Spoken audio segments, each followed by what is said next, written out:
Hey, welcome to this week's episode of Pushing Through. Mamas, your responsibility to nurture the relationships with your adult children does not stop at age 18. I'm Nicole. I'm Andrea. Look, this is what I'm finna to say. I can't even talk, but this is what I'm finna to say.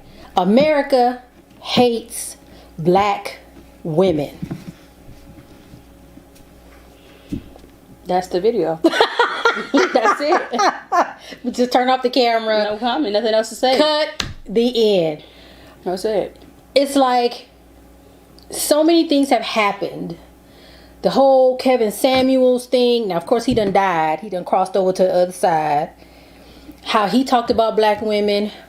The shooter that came to that store in the was it Brooklyn, Bronx? I don't know. Buffalo. And a lot of the people that were killed were black women. You know, I watch TV and I see a lot of assault and domestic violence against black women. And it's just really disheartening because I feel like, you know, in my head, I'm like, what did we do to people? Why? What? Like, okay, when did you realize that America hates black women? When did it bing? Do you remember? I don't think I remember. I'm sure. I don't know. I don't think I remember. But yeah, I don't think I remember. I just know, like, you just see it in, like, preferences and stuff, too. Like, you know, even, like, adding other, like, things. Like, okay, like, me being, like, a fat black woman is, like, never the preference. Right. But a fat white woman is, like, queen. Preference.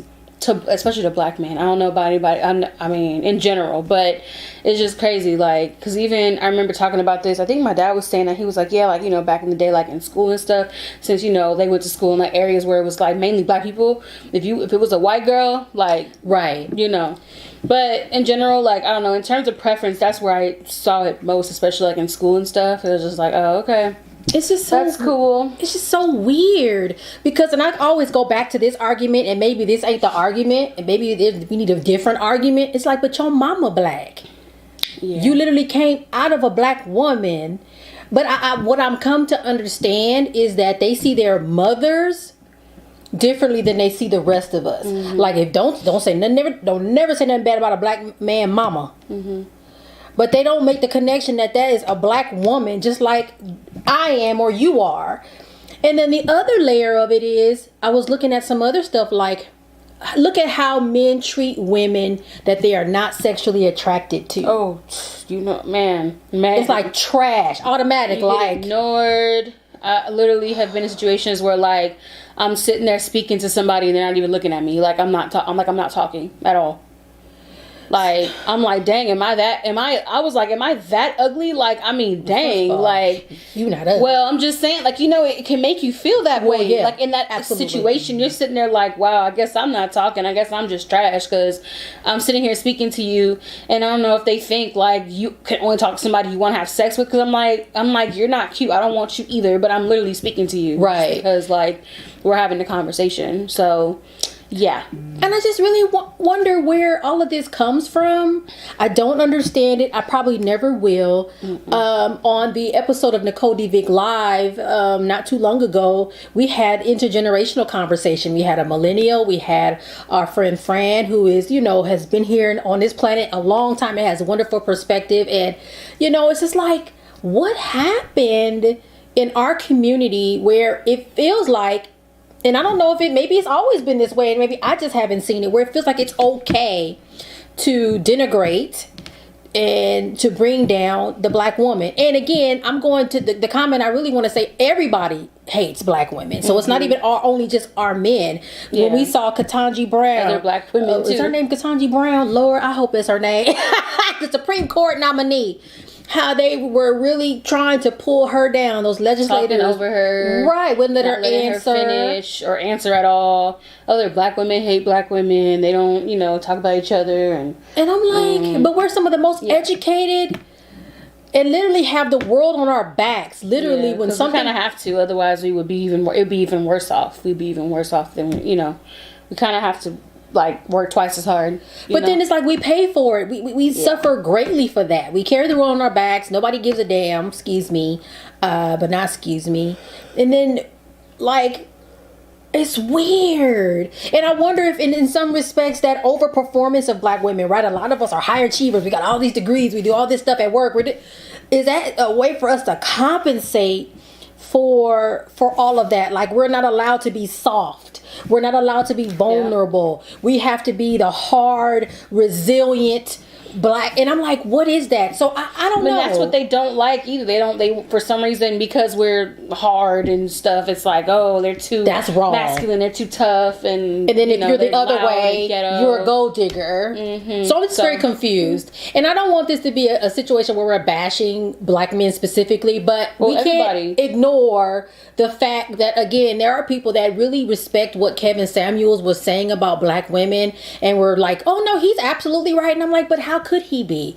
How could he be right? How could someone like me, because I'm over 35, unmarried, with children, be considered a leftover? Like, how I'm a leftover? I done wrote 2 books. I'm doing all these things. How? Yeah, I've heard men say stuff like that. Or like, I've heard men like, or, you know, just people in general, but mainly men, like, you could have all these different things, like a degree, you know, a good job, but be like, yeah, but you still ain't got a man. You can't keep a man. And it's like, but who said that's the idea? That's the goal in life, right? So I don't know. I just really want to know and hear from all of you what your thoughts are, especially moms, as you are raising your adult daughters, and you know, they are coming across men, if they prefer to date men, right, that may have these thoughts and ideas, and I really want to hear about what you are telling your daughters when they are learning to date, and how to navigate, right, these types of encounters with intimate relationships at work.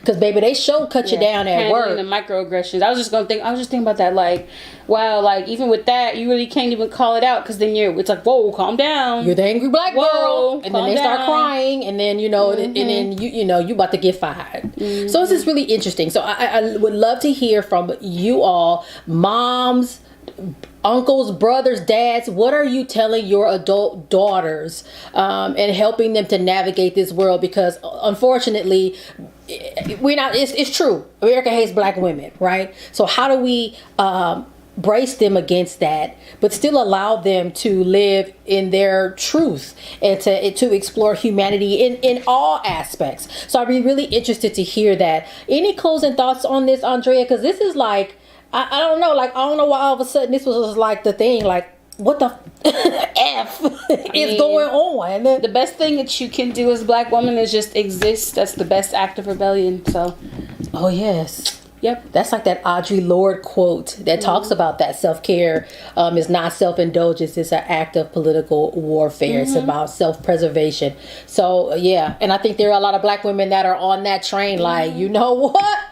Boop. I don't care. You know what? Y'all figure it out. Yep. Bye. You want to talk to me crazy and, microaggressions, or you want to ignore me when I go shopping, I'm going to get you fired. Cool. That's fine. That's fine. It's okay. And it's unfortunate. I just really wish we could be ourselves and not have to worry about, oops, if we say this, or if we're a little too aggressive or assertive, how will that be perceived? It's really unfortunate for us. But again, let's have this conversation in the comments. I really want to hear, because I'm at a loss. I'm like, what do I tell her? I mean, and she's already old enough where she's experienced it. Like, what the hell? It's even worse for neurodivergence too. Right. I always imagine like that's way, or disabled, and right, fat, disabled, and I was thinking that too. And I think the other thing, and we'll end, because I'm like, we can talk about this all night. I think the biggest thing that really irritated me about a lot of what, and again, I have to talk about Kevin Samuels. I don't care. Y'all can be mad at me. I don't care. Is that he said or put out there what a lot of us already suspected people was thinking about us. So as a fat black woman, I already figured that these folks was thinking this way about me, and then to hear it, it's like, well, he confirmed it. I mean, and it's like disheartening, because it's like, I'm much more than my weight or my marital status. And it's like, well, and trying to have to convince other people of your worth is, I guess it's fruitless. You shouldn't have to do that. But it still just feels bad. Like, well, I mean, dang, what kind of crap is that? So again, let's talk about it in the comments. Closing thoughts. No, pretty much, like I said, just existing is the best thing, the best act of rebellion. And Yeah. you know, because you know, if you continue to worry about what how people perceive you, and you know what they're saying, you're probably gonna go crazy. You know, so it end up anxiety and all kind of stuff going on. Yeah, demand space. Boom, take up all the space. Yep. Have you ever seen a man walk into a space, literally will sit down, legs open, and just be... Oh yeah, and I do too. We have to learn how to do that. It's kind of funny what happens when you don't move out of a man's way when you're walking. Y'all collide, and I'm like, well. Same thing with white folk too. Guess you just gonna get hit today. Oh yeah, white folks especially. Like, I'm not gonna move. White people especially, and then they'll be like, "Oh, excuse me." I'm like, "Yeah, I know." Excuse you. And with that, let's end the show. Take us on out, sis. Catch us every first, third, and fourth Thursday on Pyro Media Network. All right, y'all. Take care. And remember, your relationship with your kiddo does not end when they turn 18. Mamas, do your job. Love on your babies. All right. See ya. Bye. Bye.